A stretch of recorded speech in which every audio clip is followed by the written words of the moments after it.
Yo, salut l'équipe. Donc on est parti pour un nouveau vlog. Et ce vlog s'intitule les 1 an avec le 92 335D. Donc voilà, ça fait pile poil 1 an que je roule avec cette caisse. Et donc je voulais donner mon ressenti par rapport à ces 1 an. Et le fait d'acheter une voiture qui a plus de 300 000 km. Parce qu'à la base, quand je disais à tout le monde, à ceux qui me connaissent, ouais, je vais acheter une voiture à plus de 300 000 km à l'étranger, etc. J'ai eu que des retours négatifs. C'était, non, on n'achète pas une voiture à 300 000 km. Le compteur, j'ai entendu plein de trucs, hein, genre le compteur est trafiqué, genre tu vas avoir des problèmes, blablabla, bla.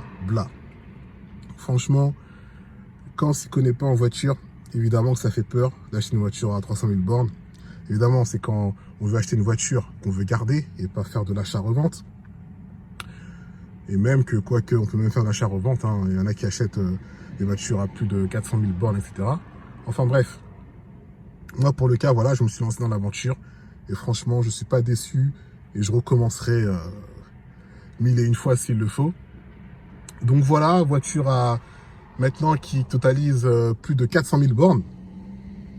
Et durant cette année, donc les problèmes que j'ai eu avec cette caisse, parce qu'il y a déjà pas mal de choses qui ont été faites déjà avant l'achat, hein, quand je regardais les factures, etc. Premier truc que j'ai changé en fait en ayant la voiture, parce que j'avais vu la fuite, si vous voulez, au niveau... alors, attendez, on va se mettre à ouvrir le coffre.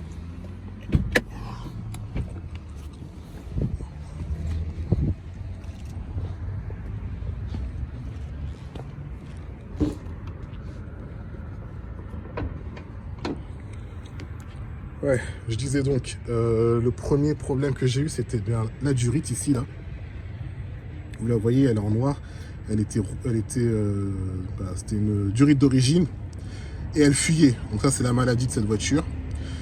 Cette durite, elle n'est pas très solide. Donc je l'ai changée. Et voilà, maintenant ça fuit plus comme avant, mais j'ai constaté quand même qu'il y a un petit peu de gras là. Donc je soupçonne que la nouvelle ait une petite fuite. Donc on verra.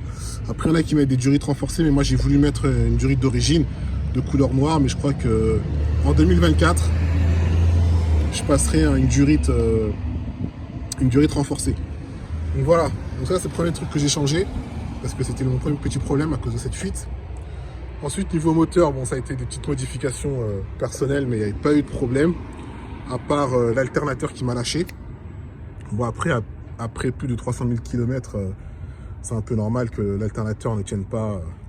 Enfin, c'était pas l'alternateur, qu'est-ce que je raconte? C'était le démarreur, pardon. Le démarreur m'a lâché. Donc je l'ai changé par un nouveau, donc maintenant plus de problème. Donc voilà, c'est les 2 petits pépins que j'ai eu avec cette voiture. Et puis après, plus rien. Ça a été vraiment des changements esthétiques et des modifications faites personnellement. Donc voilà. J'aurais dû faire un vlog sur ça, mais je ne l'ai pas fait. Sur le changement des splitters là. J'ai mis en carbone et mama, qu'est-ce que c'est beau. C'est magnifique. Bon, j'ai pas très bien collé, mais en tout cas, c'est super beau.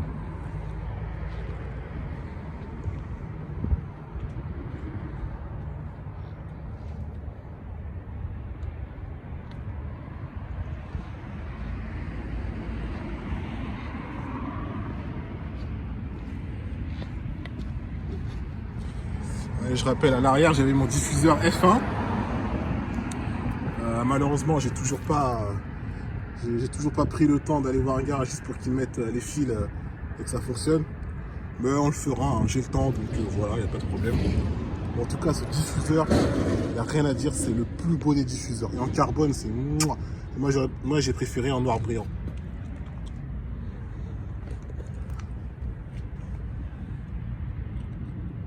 À fleur de la carrosserie, les jantes, c'est parfait.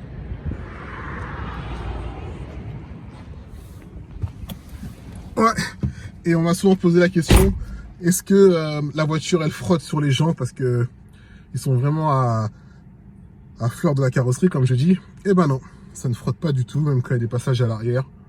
Je roule, ça frotte pas. En plus, sachant que mes amortisseurs, ils sont morts. Mes amortisseurs avant et arrière, ils sont morts, je le sens, parce que la voiture, elle... quand je prends, c'est pas des Dodan, ça me fait rien. Mais c'est quand il y a des trous là dans les routes et que vous roulez à fond et puis la voiture elle s'élève et elle redescend. Je sens que les amortisseurs, ils n'ont pas les comportements que doivent avoir un bon amortisseur, quoi. Donc ça sera à changer, mais c'est pas une priorité parce que c'est pas dérangeant en soi. Donc ça va être changé. Je sais pas si je remets des amortisseurs normaux ou enfin plutôt des Binstein, je sais pas si je dis bien le nom, ou alors des combinés filetés, on verra. On verra tout ça, j'ai le temps. J'ai le temps. Donc à part ça, ben voilà, j'ai fait mes entretiens depuis que j'ai la voiture. Vu que je fais les entretiens, soi-disant, tous les 10 000 km. Parce que le dernier entretien, ben, je l'ai fait à, je sais plus, à 15 000. Ouais, 15 000 km. Mais je m'efforce de faire mes entretiens de voiture tous les 10 000 km. En fait, moi, ce que je fais, c'est que tous les 5 000 km, je change le filtre à huile. Et tous les 10 000 km, ben, je fais la vidange et je rechange le filtre à huile. Donc là, bientôt, la vidange sera à faire. Parce que je suis à quoi 8 000 km de la dernière vidange. Donc bientôt, je ferai la vidange. Et je changerai le filtre à carburant également. Je changerai également le reniflard. Parce que le reniflard, voilà, je le change soit toutes les vidanges, ou soit toutes les vidanges et demie, c'est-à-dire quand je rechange le filtre à vide. Donc voilà, donc là en 2024, je vais attendre après les fêtes. Et normalement après les fêtes, je refais une vidange où je change les filtres à huile, le reniflard et le filtre à gasoil. Donc voilà, en tout cas, pour l'instant, j'ai pas fait de reprog. Je suis toujours en mode, on va dire, en mode origine, entre guillemets.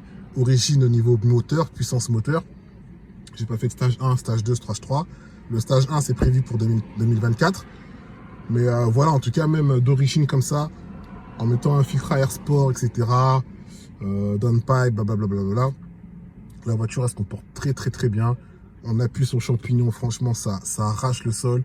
Ça drift et tout, quand c'est mouillé et tout, c'est un vrai régal. Enfin, quand je dis ça drift, faut que je m'exprime bien. C'est juste que sur une grosse accélération, quand le sol est mouillé, à l'arrière, on sent que ça bouge, etc. Bon, en tout cas, à part ça, propulsion, si vous faites bien attention quand vous roulez, vous n'avez pas de problème. Hein. C'est vraiment quand on fait l'idiot ou quand on accélère très fort qu'on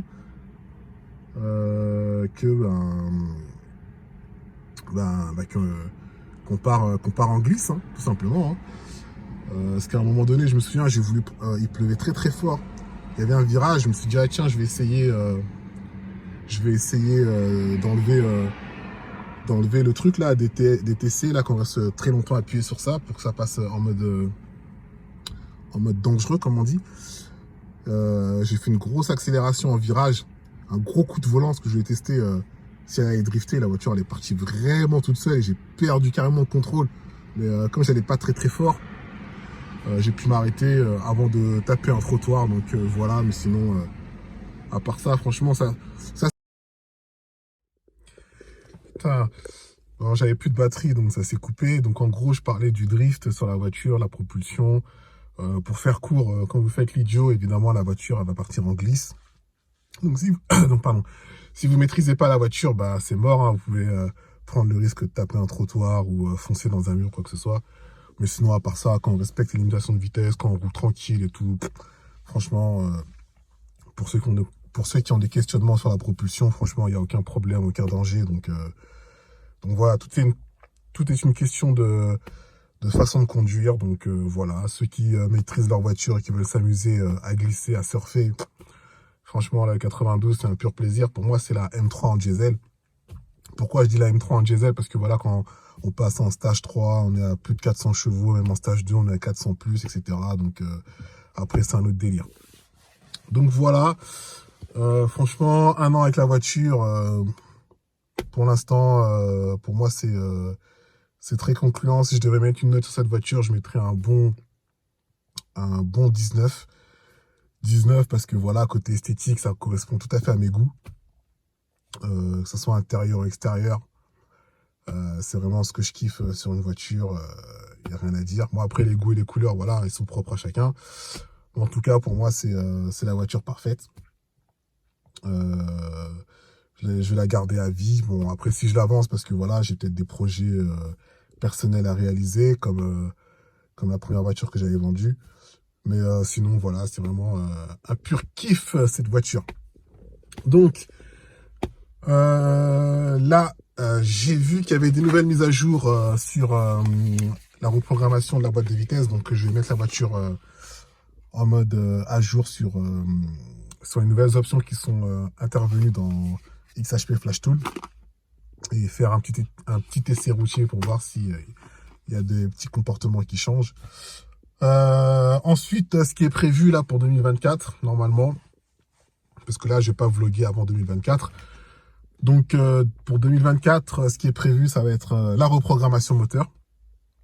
Voilà, je vais passer en stage 1, ça c'est sûr. Et je vais rajouter un autre truc esthétique sur la voiture. Et puis voilà, normalement, après voilà, on va changer des petites pièces mécaniques pour améliorer le comportement et le comportement routier de la caisse. Voilà, parce qu'il y a quelques petites pièces mécaniques que je pense qu'il faut changer, comme les bras de suspension. Et puis voilà, hein. Et on va passer les jantes en noir aussi, normalement, c'est ce qui est prévu. Et puis voilà, en fait, le plus gros, ça va être la reprogrammation moteur. On va vlogger sur ça, il faut que je trouve un atelier, puis on se fera un beau petit stage 1. Donc voilà les amis, donc voilà, on est au mois de décembre, on est le 1er décembre, donc je vous souhaite à tous et à toutes de passer d'excellentes fêtes et un excellent réveillon. Et puis voilà, éclatez-vous, bouffez comme des porcs, buvez comme des porcs, mais faites attention. Donc voilà, et puis on se retrouve en 2024 avec du gros nouveau sur la caisse. Et puis j'espère tout simplement qu'à travers mes vlogs, d'autres personnes achèteront des E92 et puis qu'on pourra se retrouver à des événements comme le BFD ou je sais pas, les rassos. Moi je suis pas un mec de rasso, donc un jour j'essaierai les rassos, mais je suis pas du tout un mec de rasso, mais on verra ce que ça donne. Je les regarde sur YouTube, mais sinon me déplacer pour poser ma voiture et marcher et voir d'autres caisses, faire ça tout le temps, oh, ok. Bon, il y en a qui kiffent ça, c'est bien pour eux, mais moi, j'ai pas trop le temps pour ces trucs-là. Mais j'essaierai de faire au moins un ou deux rassos quand même, histoire de voir comment c'est l'ambiance. Et voilà. En tout cas, sur ce les amis, je vous souhaite à tous et à toutes encore et encore de bonnes fêtes, un bon réveillon, et puis on se capte en 2024. Allez, ciao, peace.